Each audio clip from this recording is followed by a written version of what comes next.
Bribe did not receive any chicken or quail.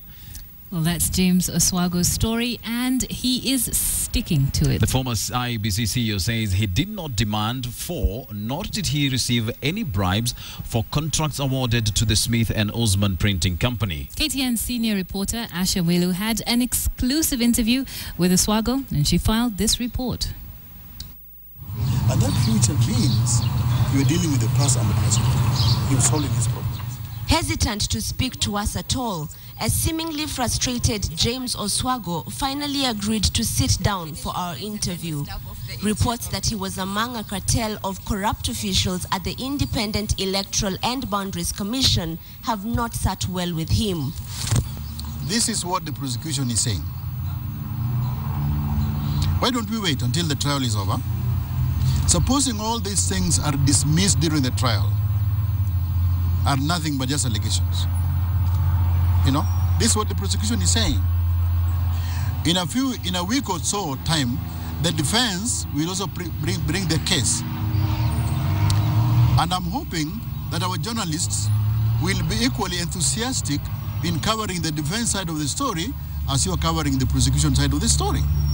In the prosecution's 65-page document filed at a British court, James Oswago is mentioned adversely as having allegedly received bribes, code-named chicken, from UK-based printing company Smith and Ouzman.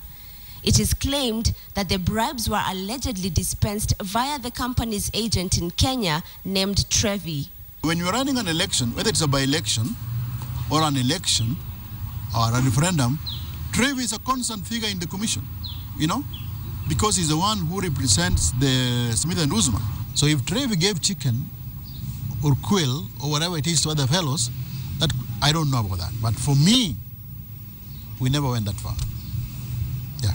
The British prosecutors claim that in a contract to supply voter ID forms between 2009 to 2010, Trevi, the middleman, allegedly emailed the company referring to a £3,000 bribe to Com-O plus H, allegedly referring to Oswago, and Hamida, an individual said to be connected to Oswago. If you can show in this procurement thing that James Oswago, forget about receiving, actually asked for this, take me to court, you know, but don't take me to court because Trevi asked for money from somebody else. The Matuga and South Mugirango by-elections in July of 2010 were hailed by Kenyans as some of the best conducted polls in the country's checkered electoral history. For the first time, results for elections would be relayed electronically, almost in real time, earning the interim Independent Electoral Commission many admirers. But the court documents in the UK have painted a picture of dirty business that was allegedly hidden by the appearance of success.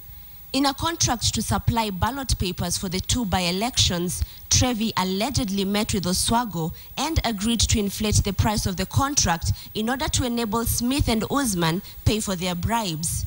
It also claims that Oswago allegedly discussed the amounts of bribes with Trevi, pegging them between 10 and 11 million shillings.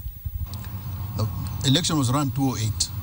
Between 2008 and 2012, we were doing by-elections. Surely, the price for the units will change. The question you should be asking me or asking the commission, why did you allow these price increases? But there is this point. Trevi is paid on commission. I wouldn't be surprised if Trevi would say pay more, because the more you pay, the more he gets. Oswago was in the middle of another storm in the wake of the controversial 2013 general election. In an investigative story by KTN's Judicial and the Inside Story in April this year, a secret recording of a voice believed to be Oswago's suggested that he had reservations about how vote tallying was conducted at the Bomas of Kenya.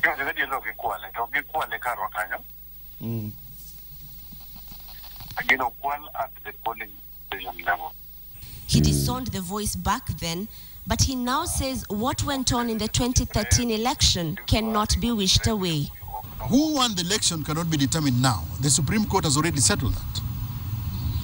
But there are issues which need to be settled. And you cannot bring politicians to settle those issues.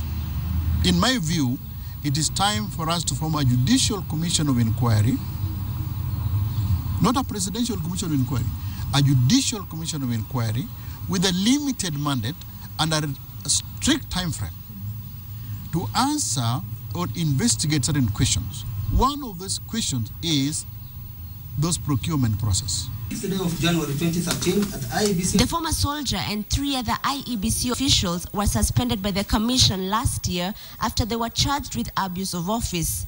So, is he hoping to look for his old job again? Never, never, never, never, never, never. I don't want anything to do with those. And with that, just like he had begun, Major retired James Oswago ended our interview with hesitation. Ashamwilu, KTN.